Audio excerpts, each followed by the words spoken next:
Our hearts beat to the city streets. We began to feel the fire. We rise like tall buildings as the chemicals, they take us higher. The night's young and it's just begun as she puts her hand in mine. We wanna chase the night.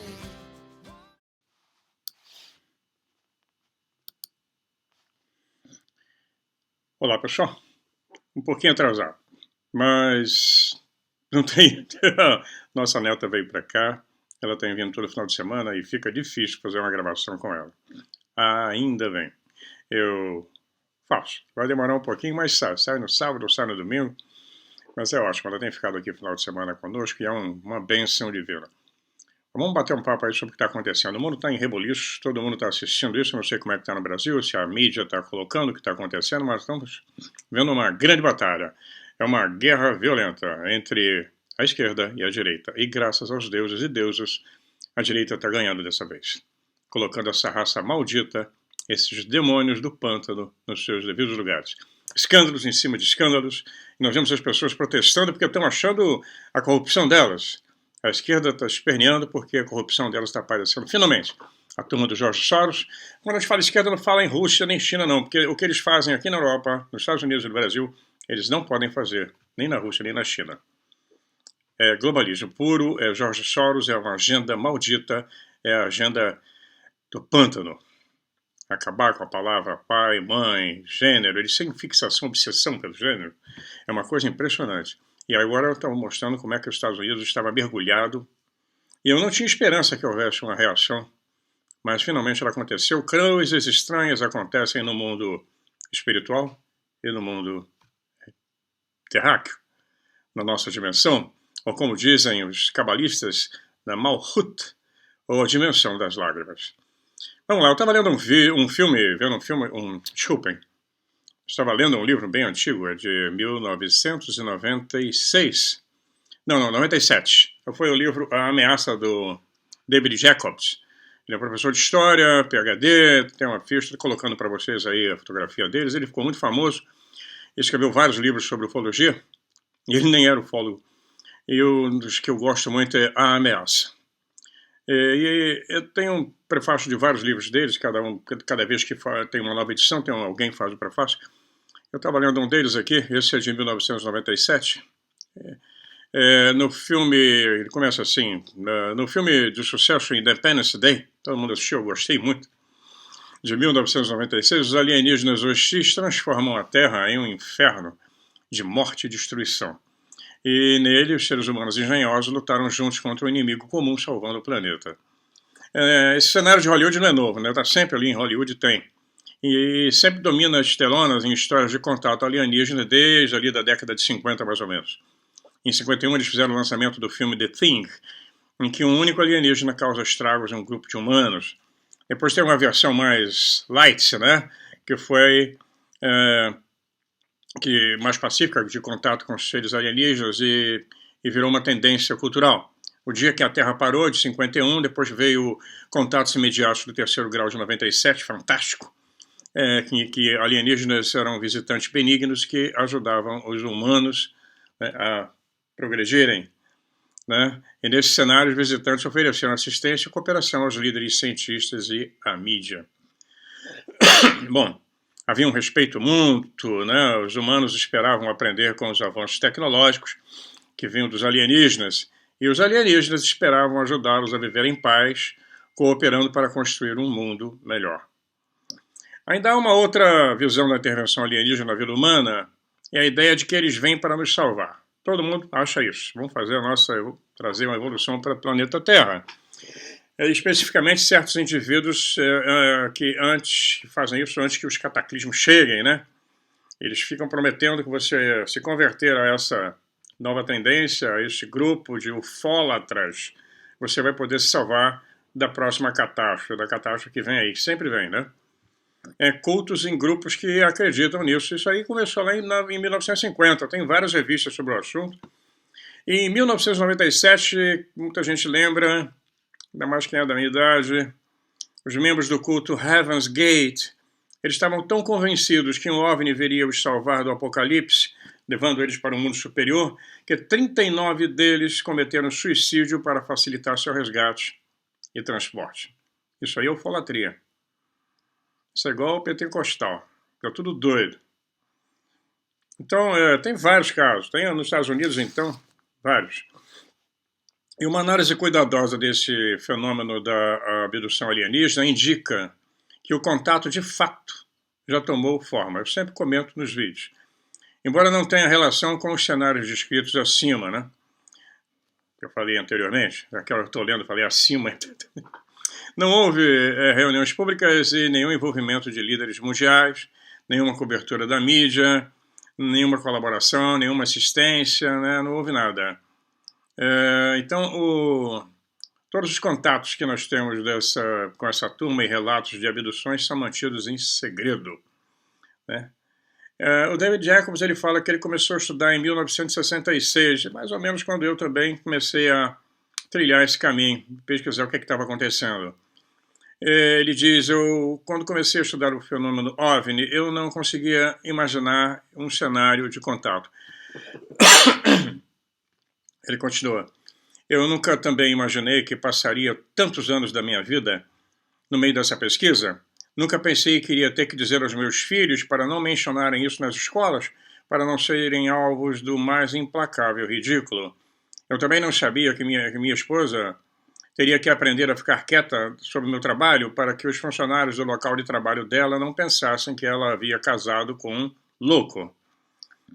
Isso aconteceu com muita gente, aconteceu comigo, demais.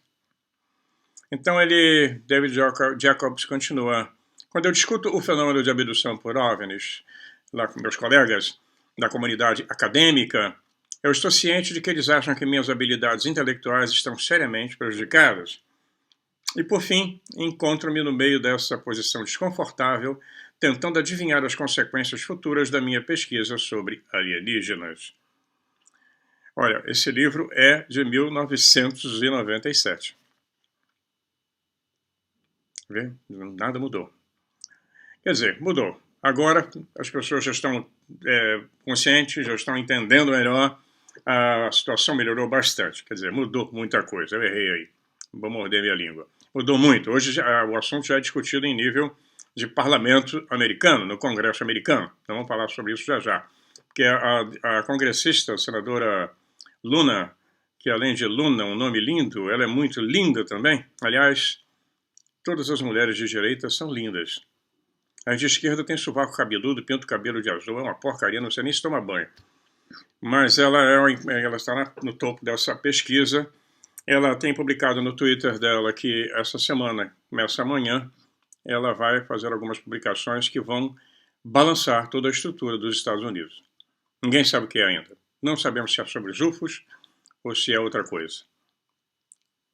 Muita coisa interessante está acontecendo. Se vocês tiverem acesso aí no Brasil, já está aberto o Twitter, né? Que aquele canalha daquele juiz falso, aquele assassino nojento, ele vai cair, a hora dele vai chegar. Acho que agora o Twitter está liberado. Tentem entrar na página da Ana Paulina Luna. Eu estou colocando aí no vídeo a fotografia dela. E ela é que vai, provavelmente, colocar em público essas coisas. Tem outros senadores trabalhando com isso. Mas o David Jacobs, ele continua. Ele diz que a pesquisa dele começou no Departamento de História da Universidade de Wisconsin, onde ele se formou. E a tese de doutorado dele se concentrou na controvérsia dos OVNIs na América. Ele fala isso numa perspectiva histórica, intelectual, social e militar.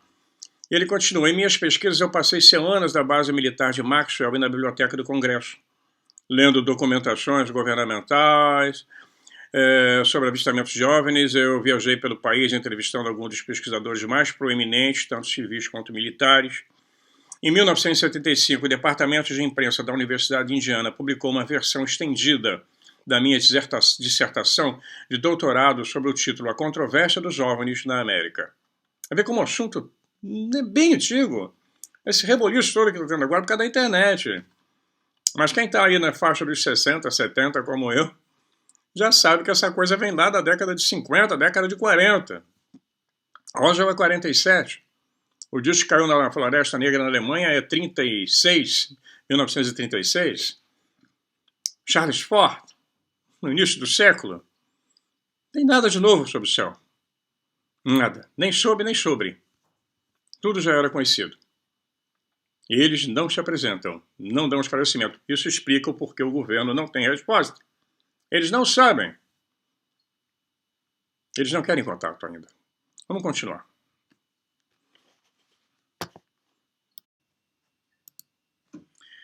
David Jacob, ele continua. Ele diz o seguinte. As primeiras pesquisas dele se concentraram em avistamentos. Ele diz o seguinte: minha hipótese de trabalho, baseada em uma análise cuidadosa, era que os OVNIs, se eles viessem de fora da Terra, nós estaríamos diante da maior descoberta científica de todos os tempos. E, por outro lado, se fosse comprovado que os avistamentos foram resultados da confusão das testemunhas com fenômenos naturais ou convencionais, ou de sua própria imaginação, um fenômeno OVNI acabaria sendo relegado a simplesmente fazer parte da cultura popular. Então havia pelo menos duas possibilidades. Assim eu juntei meus investigadores que tentavam determinar, por meio de depoimentos de testemunhas, se o que estavam vendo era uma nave anômala, artificial e controlada de forma inteligente. Analisamos fotografias, gravações, filmes, arquivos de radar e qualquer tipo de detrito aparentemente gerado por OVNIs, e dessa forma reunimos centenas de milhares de relatos de avistamentos do mundo todo. É impressionante a quantidade. É muito grande. Trabalhamos com uma metodologia que determinava se a testemunha era confiável ou não, e assim eu me tornei pesquisador de campo para uma organização extinta que investigava o fenômeno. Entrevistava testemunhas, batendo nas portas dos outros pesquisadores e publicando os resultados do meu trabalho em revistas de ufologia. No início da década de 70, a comunidade de pesquisa havia coletado tantos relatos de OVNIs que o seu banco de dados era enorme. 1970. Nós sabemos sobre o momento do avistamento, sua duração, movimentos do objeto, mudanças de cor, números de testemunhas, bem como os efeitos dos OVNIs sobre os animais, pessoas e equipamentos eletrônicos, carros e meio ambiente em geral. Cada um desses relatórios foi cuidadosamente pesquisado e documentado. E em muitos casos, a abundância de testemunhas deu mais credibilidade a evidências. Naquela época, o líder visível da comunidade de pesquisas era o Dr. J. Allen Hynek. E ele foi um camarada contratado pela Força Aérea Americana, pela United States Air Force, durante 20 anos, para desmentir todo o fenômeno OVNI. Depois ele parece que caiu a ficha e ele resolveu abandonar o trabalho e passou a ser um dos grandes decanos da ufologia moderna. O David Jacob continua. É claro que houve debates internos sobre casos específicos, mas isso não desacreditou a legitimidade do fenômeno como um todo. E no final da década de 70, as evidências da questão OVNI como um fenômeno real eram tão grandes que não era mais possível negar que testemunhas estavam vendo algo extraordinário, cuja origem provavelmente vinha de fora da Terra. Como parte de nossas pesquisas, certamente pensamos sobre as consequências do contato entre espécies exóticas e humanas. Teorizamos sobre como isso afetaria a religião, as instituições governantes e qual seria o lugar do homem no universo. Década de 70. Nós debatemos se o contato já havia ocorrido ou se essas intenções dos alienígenas eram hostis para conosco. Os jovens pareciam manter distância, evitando o contato formal. Eles não realizavam pousos em massa, mas voavam por alguns momentos e desapareciam. Sua aparente timidez sugeria que eles eram neutros, ou pelo menos não hostis em relação aos humanos, que é a mesma lenga-lenga que o governo fala agora, falou a semana antes quando Trump assumiu. Eles não representam perigo para os Estados Unidos da América, né? Todas as autoridades falam isso. Eles não são hostis e não representam ameaças à segurança. Portanto, a curiosidade e o questionamento sobre as motivações dos alienígenas continuaram durante a investigação do fenômeno em si. Entretanto, como havia muito pouca informação sobre o assunto, a maioria dos pesquisadores não dedicou muito tempo a tais especulações. E quanto mais aprendíamos sobre os ocupantes das naves, mais difícil se tornava entender suas motivações. Durante as décadas de 60 e 70, Os relatos dos OVNIs e seus ocupantes começaram a assumir uma natureza cada vez mais bizarra e verdadeiramente estranha. Os OVNIs perseguiam carros, desapareciam no ar e deixavam marcas em testemunhas. Eles operavam secretamente sem nenhuma razão aparente. Testemunhas alegaram ter visto os ocupantes do lado de fora das naves. Ocasionalmente, elas alegaram ter observado humanoides parando no ar ao redor de suas naves, paralisando e examinando humanos infelizes. Nada mudou, né? Outros relatos mostram humanoides consertando suas naves ou cavando a terra. Às vezes eles são mostrados coletando plantas como se estivessem satisfazendo sua curiosidade sobre a flora, sobre a fauna terrestre. Outras vezes eles se envolviam em comportamentos mais desconcertantes, não prestando atenção a testemunhas ou aparecendo inesperadamente com uma pequena caixa na mão e depois desaparecendo. Os registros dessas atividades foram um desafio para os pesquisadores, que tentavam entendê-las de alguma forma. A nossa mentalidade não era, em nenhum caso, a de quem observou qualquer intenção hostil em seu comportamento. Na verdade, os alienígenas pareciam estar examinando a topografia ou adquirindo um conhecimento qualquer. Bom, nós não temos noção da moral deles, o que é agressivo para eles, o que é como é para nós. Eu já conversei sobre isso em vídeos passados. Na verdade, quando os sequestros foram, as abduções e sequestros começaram a ser relatados pela primeira vez, como o famoso caso do Barney e Beth Hill, em 1961, eles pareciam ser puramente por curiosidade. Ainda assim, embora Barney e Beth Hill não fossem os típicos charlatões contratados nos anos 50, tentando ganhar dinheiro com suas histórias, não se podia ter certeza de que eles estavam inventando também seus testemunhos. Esse já virou filme, tem livro, e eles só falaram sobre as abduções que eles sofreram quando foram hipnotizados. Nenhum deles lembrava de nada. É porque o Barney estava com muita dor de cabeça, tinha dores de estômago, foi a um médico, e aí o médico começou a examinar, e vai embora, a história continua. E descobriram que eles tinham sido abduzidos. Eles começaram a falar sobre as abduções. E as hipnoses foram feitas separadas, dele e da esposa. E assim vamos, né?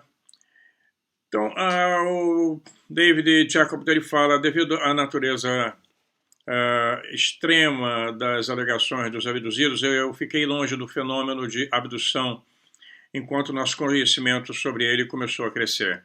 O caso de Barney e Beth Hill foi o que pôde ser entendido como um padrão, em que os alienígenas cinzas, os greys, se comunicavam telepaticamente com eles, e os examinaram e pareciam interessados na reprodução humana. Após o sequestro, os Hills sofreram de uma forma de amnésia em suas memórias e não lembravam do incidente, que só puderam ser recuperados por meio de hipnose. Esse caso foi relatado em capítulos de uma revista semanal, foi tema de best-seller, se tornando um dos sequestros mais conhecidos na história, virou filme, hoje é um clássico. Assim como Vilas Boas no Brasil. Né? Como ele fala aqui no livro, ele fala, o David Jacob, ele fala, havia também o conhecimento de um outro caso anterior do sequestro de Barney, sofrido por Antônio Vilas Boas no Brasil em 1957. Vilas Boas disse que havia sido sequestrado enquanto dirigia um trator do seu pai. Ele alegou ter tido relações sexuais com uma alienígena com características femininas quase humanas, e este caso também era muito embaraçoso e intrigante para investigadores levarem a sério, e ele não foi publicado até 1966, no mesmo ano em que o público soube da história dos Hills. Aí parece que tomou coragem, ele falou. Né? Apesar de mais alguns casos terem acontecido nos meados da década de 60 e no início da década de 70, um deles também famoso é o famoso chamado de Pascagoula, que aconteceu em 1973, no qual 2 homens alegaram ter sido sequestrados enquanto pescavam nas margens do rio Pascagoula, no Mississippi, e durante a abdução os alienígenas os fizeram flutuar até uma nave, onde um objeto em formato de bola de beisebol passaria sobre seus corpos e os examinaria. Ambos os sequestrados pareciam traumatizados pelo evento, e um deles não falou sobre o que havia acontecido por muitos anos. Outro caso foi em 75, esse famoso virou filme do Travis Walton, que foi sequestrado e desapareceu do seu entorno por 5 dias. Poucos momentos antes do seu sequestro, 6 testemunhas viram o Travis ser atingido por uma bola de luz que saiu de um OVNI. As testemunhas entraram em pânico, fugiram e só retornaram pouco tempo depois, quando o Travis já havia desaparecido. Então, a quantidade é enorme. Esses são os clássicos que nós estamos falando. Eu quero mostrar nesse vídeo, dependendo do que eles vão falar essa semana, se é que vão falar, que a coisa não muda. Está aí há muito tempo. Eles não estão nem aí. Continuam as abduções, sempre aconteceram, sequestros de aviões, de carros. Os UFOs em forma de OVNIs, charutões, triângulos, sempre estiveram aí. Essa que é a grande questão. O que é que essa turma quer? Se já entraram em contato com alguns governos, eu já falei várias vezes que a China tem uma força delta incrível para recolhimento de destroços e pesquisa profundamente isso. É claro que a Rússia também.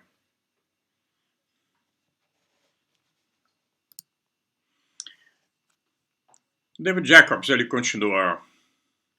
Em 1992, eu publiquei o primeiro segmento dos resultados da minha pesquisa, A Secret Life First-Hand Account of UFO Abductions, ou Vida Secreta, Relatos em Primeira Mão de Abduções por OVNIs, na qual eu descrevi a estrutura de abdução padrão e os vários procedimentos mentais exibidos pelos abduzidos. Também escrevi vários procedimentos físicos e reprodutivos, até então desconhecidos, e consegui recriar minuto a minuto a experiência típica de abdução, do começo ao fim. Com minha própria pesquisa, pude contribuir com as descobertas de Hopkins, que é outro grande pesquisador nessa área, sobre procedimentos reprodutivos alienígenas relacionados à implantação de óvulos e à extração fetal. Assunto extremamente complicado. Ambos descobrimos que os alienígenas precisavam de abduzidos prestativos para interagir fisicamente com bebês e crianças de aparência estranha, que geralmente são descritos pelos abduzidos como semelhantes a uma combinação de alienígenas e humanos, que são os híbridos. Ao descobrir esses novos elementos do fenômeno, Hopkins também descobriu um dos aspectos centrais do motivo pelos quais estas entidades estão em nosso mundo. E aí vem uma das grandes hipóteses. Uma delas, ele fala: analisando a minha própria pesquisa sobre procedimentos reprodutivos alienígenas em humanos, eu descobri que eles, os alienígenas, estavam coletando óvulos ou esperma. Eu consegui identificar quando um feto foi extraído ou implantado em uma abduzida. Os alienígenas estavam claramente envolvidos em algum tipo de programa reprodutivo, embora por razões fundamentais para tal programa reprodutivo, eles permanecessem em completo mistério. Os procedimentos mentais ainda eram mais intrigantes. Os alienígenas quase sempre olhavam nos olhos dos abduzidos a uma curta distância e pareciam induzir suas vítimas a sentir amor, medo ou raiva. Algumas dessas varreduras mentais eram procedimentos visuais que causavam intensa excitação sexual em homens e mulheres. Entrando pelos olhos de suas vítimas, as entidades podiam gerar cenários e situações convenientes em suas mentes para atingir os seus objetivos. Naquela época, eu não tinha ideia de como e por que isso era feito. Agora, eu acho que entendi.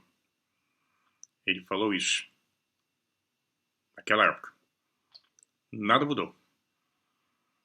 Eles estão pegando o controle de todo o planeta. Os alienígenas sempre foram enigmáticos, mesmo que bebês, adolescentes, adultos, híbridos, suas vidas sempre foram um mistério.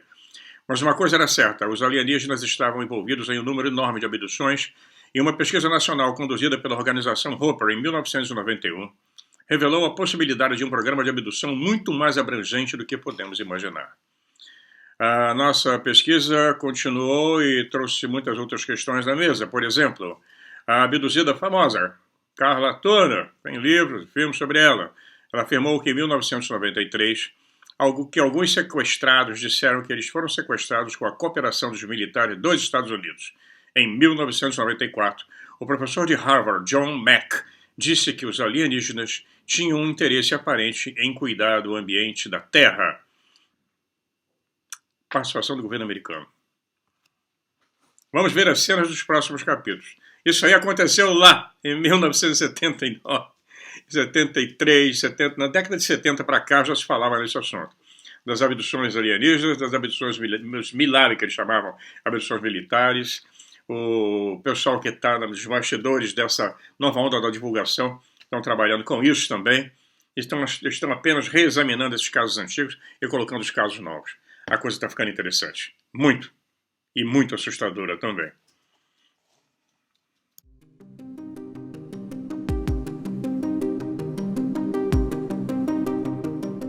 E aqui nós temos a senadora Ana Paulina Luna, ela que está tocando as investigações. Aí na página dela no Twitter, ela está falando sobre o novo filme do Spielberg, Disclosure, a divulgação que vai acontecer no mês que vem. Vai ser impressionante, olha o título, na mão do Spielberg. É coisa muito importante que está vindo por aí. E aqui na página do John F. Kennedy Jr., outro senador também falando sobre o Disclosure. Como vocês estão vendo, muita coisa está para acontecer. Vamos cruzar os dedos. Os jogos começaram. Então fiquem todos vocês na paz, se cuidem que as coisas estão mudando muito rápido. Um abraço meu e da Magdalena e até o próximo vídeo. Bye bye.